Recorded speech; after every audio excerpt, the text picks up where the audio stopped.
സംസ്ഥാനത്ത് നിരന്തരമായി ഉണ്ടാകുന്ന വന്യജീവി ആക്രമണങ്ങളിൽ ഉചിതമായ നടപടികൾ സ്വീകരിക്കാതെ കേന്ദ്ര സംസ്ഥാന സർക്കാരുകൾ പരസ്പരം പഴിചാരുന്ന സമീപനമാണ് സ്വീകരിച്ചു വരുന്നത് എന്ന് ഇടുക്കി എംപി ഡീൻ കുര്യാക്കോസ്. വിദേശ രാജ്യങ്ങളിൽ സ്വീകരിച്ചു പോരുന്ന നിയന്ത്രിത വന്യമൃഗ വേട്ട എന്ന നിയമം ഇവിടെയും നടപ്പിലാക്കാനുള്ള നടപടി ഉണ്ടാകണമെന്നും എംപി കൂട്ടിച്ചേർത്തു. വിദേശ രാജ്യങ്ങളിൽ, പ്രത്യേകിച്ചും വികസിത രാജ്യങ്ങളായ അമേരിക്ക പോലെ, ചൈന പോലെ, ഓസ്ട്രേലിയ പോലെ, കാനഡ പോലെയുള്ള രാജ്യങ്ങളിലൊക്കെ നിശ്ചിതമായ സമയത്ത് എണ്ണപ്പെരുപ്പമുള്ള മൃഗങ്ങളെ വേട്ടയാടാനുള്ള അനുമതിയുണ്ട്. മൃഗങ്ങളെ നിയന്ത്രിത വേട്ടയ്ക്ക് അനുമതി നൽകുന്ന ഒരു സ്ഥിതിയാണ്. വളരെ സിസ്റ്റമാറ്റിക്കായി നടന്നുകൊണ്ടിരിക്കുന്ന ഒരു പോളിസിയാണിത്. അതേ നയം ഇന്ത്യയിലും നടപ്പിലാക്കണമെന്ന് നമ്മൾ നിരന്തരമായി ആവശ്യപ്പെട്ടുകൊണ്ടിരിക്കുകയാണ്. രണ്ടാമതൊരു അഭിപ്രായമില്ല, അത് ഇന്ത്യയിലും നടപ്പിലാക്കണം. കോൺഗ്രസ് അതുപോലെ ഐക്യജനാധിപത്യ മുന്നണി ആ കാര്യത്തിൽ ശക്തമായ നിലപാട് സ്വീകരിച്ചിട്ടുണ്ട്. കേന്ദ്ര സർക്കാർ അങ്ങനെ നിയമം പരിഷ്കരിക്കണം, നമുക്ക് രണ്ടാമതൊരു അഭിപ്രായമില്ല.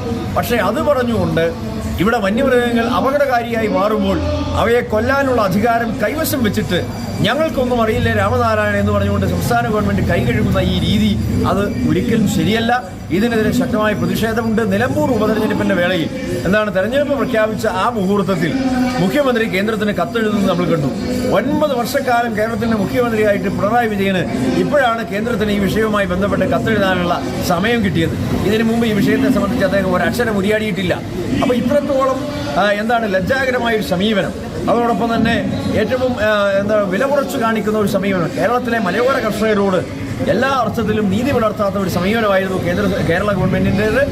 വന്യജീവി പ്രശ്നം ശാശ്വതമായി പരിഹരിക്കാൻ ഒരു 10 പൈസയുടെ ആനുകൂല്യം പോലും സംസ്ഥാന ബഡ്ജറ്റിൽ ഇവർ വകയിരുത്തിയിട്ടില്ല.